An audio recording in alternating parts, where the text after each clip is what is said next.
సృజన, నీకు గుర్తుందా జనవరి 26 కానీ ఆగస్ట్ 15 కానీ వచ్చినప్పుడు మన చిన్నతనంలో ఏం చేసేవాళ్ళము?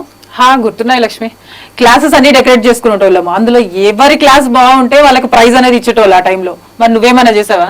జనవరి 26 కానీ ఆగస్ట్ 15 కానీ వస్తుంది అంటే ఫ్రీడమ్ ఫైటర్స్ గురించి తెలుసుకొని టీచర్ల దగ్గర మరియు పెద్దవాళ్ళ దగ్గర తెలుసుకొని రాసుకొని స్పీచెస్ ఇచ్చేవాళ్ళం. మరి నువ్వు? నేను కూడా ఇచ్చేది. మా నాన్న దగ్గర మరీ రాయించుకొని మరీ ఫ్రీడమ్ ఫైటర్స్ గురించి తెలుసుకొని దానికి స్పీచ్ ఇచ్చేది. నాకు ప్రైజులు కూడా వచ్చాయి. ఇట్లా ఫ్రీడమ్ ఫైటర్స్ గురించి తెలుసుకోవడంలో కూడా మంచి పాజిటివిటీని, అంటే వారు చేసినటువంటి గొప్ప పనులతో పాటు మంచి పనులను కూడా తెలుసుకొని, అంతేకాకుండా వాళ్ళందరూ కలిసికట్టుగా ఎలా స్వాతంత్రాన్ని సాధించారో మన పెద్దవాళ్ళ దగ్గర నుంచి మనం తెలుసుకొని మన స్నేహితులతో కూడా పంచుకునే వాళ్ళం. అప్పట్లో సోషల్ మీడియా అనేది లేదు కాబట్టి అందరము మనం మంచి అనేది తెలుసుకున్నాం. కానీ ఇప్పుడు ఏది అన్ని నెగటివ్ పోస్టింగ్లే ఎక్కువ అవుతున్నాయి. మరి అందులో ఏది నిజం ఏది అబద్ధం అని తెలుసుకోలేని సందిగ్ధంలో మాత్రం ఇప్పుడు ఉండాల్సి వస్తుంది. ఎగ్జాక్ట్లీ సృజన. ఇప్పుడు సోషల్ మీడియా ప్రభావం ఎంతగా ఉందంటే కంప్లీట్ నెగటివ్ థంబ్నెయిల్స్ ఉంటేనే ఎక్కువ లైక్స్ వస్తున్నాయి, ఎక్కువ వ్యూస్ వస్తున్నాయి అని చెప్పేసి నెగటివ్ గా చెప్పడం అనేది, అంటే ఒక మనిషి యొక్క మంచితనం కన్నా కూడా చెడు అనేది ఎక్కువగా చెప్తున్నారు. అంటే మనకు చిన్నప్పుడు ఒకటి చెప్పేవారు సామెత, మంచి గడప దాటే లోపల చెడు ఊరు మొత్తం చుట్టొస్తుంది.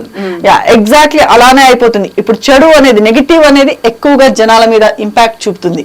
సో ఏంటి అంటే నెగిటివ్ ని ఎక్కువగా పట్టించుకోకుండా పాజిటివ్ నే తీసుకోవాలి అని చెప్పేసి నా అభిప్రాయం. ఏమంటావు? కరెక్టే లక్ష్మి. మంచి గురించి తెలుసుకోవడం మంచిదే, కానీ చెడు గురించి కూడా ఉండాలి.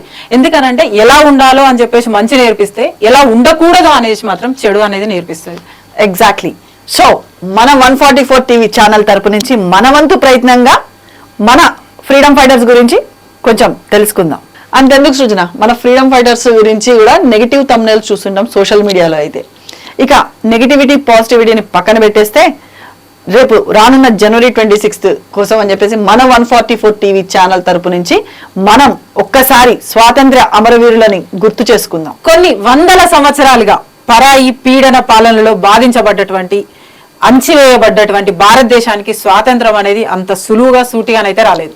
మరి ఎందరో మహానుభావుల వాళ్ళ కృషి, వాళ్ళ మార్గాలలో సాధించినటువంటి స్వాతంత్ర ఫలం ఇది. అందరి ధ్యేయం భరతమాత యొక్క దాస శృంఖలాలను బద్దలు కొట్టడమే. దీనికోసం ఎందరో స్వాతంత్ర సమర యోధులు వారి యొక్క ప్రాణత్యాగం చేశారు. వారిని స్మరించుకునే ప్రయత్నంలో ఈ రోజు మనం తెలుసుకోబోయే స్వాతంత్ర అమరవీరుడు ఆజాద్ హింద్ ఫౌజ్ దళపతి Netaji Subhash Chandra Bose. Give me blood, I shall give you freedom. మీరు నాకు రక్తాన్ని ఇవ్వండి, నేను మీకు స్వేచ్ఛనిస్తాను అనే ఒక ప్రత్యేకమైనటువంటి నినాదంతో భారతదేశ స్వాతంత్ర సమరంలో తనకంటూ ఒక ప్రత్యేక స్థానాన్ని చాటుకున్నటువంటి వ్యక్తి నేతాజీ సుభాష్ చంద్రబోస్. స్వాతంత్రం కోసం అహింసా పద్ధతే కాకుండా సాయుధ పోరాటాలతో కూడా సాధించచ్చని చెప్పేసి నేతాజీ సుభాష్ చంద్రబోస్ బ్రిటిషర్లను తరిమి కొట్టి మన స్వాతంత్రాన్ని మనం సాధించుకోవచ్చని పిలుపునిచ్చి ఆచరణలో పెట్టిన వ్యక్తి మన సుభాష్ చంద్రబోస్. అంతేకాకుండా freedom is not given, it's taken. 1897 జనవరి 23న జన్మించిన నేతాజీ సుభాష్ చంద్రబోస్ తన 21 ఏళ్లకే స్వాతంత్ర సమరంలో పాల్గొనడం జరిగింది. తన మాతృభూమికి సేవ చేయడం కోసం తన IPS పదవికి రాజీనామా చేసి సాయుధ పోరాటాన్ని నమ్మి Subhash Chandrabose all India forward bloc అనే రాజకీయ పార్టీని స్థాపించారు. అక్టోబర్ 21, 1943లో ఆజాద్ హింద్ ఫౌజ్ ని స్థాపించి దానికోసం ఒక ప్రత్యేక దళం అనేది ఏర్పాటు చేసి స్వాతంత్ర సమరంలో తనకంటూ ఒక ప్రత్యేకమైనటువంటి స్థానాన్ని పొందారు మన నేతాజీ. 1945 ఆగస్టు 22వ తారీఖున నేతాజీ సుభాష్ చంద్రబోస్ యుద్ధ విమాన ప్రమాదంలో మరణించారు అని చెప్పేసి జపాన్ రేడియో వాళ్ళు ప్రకటించారు.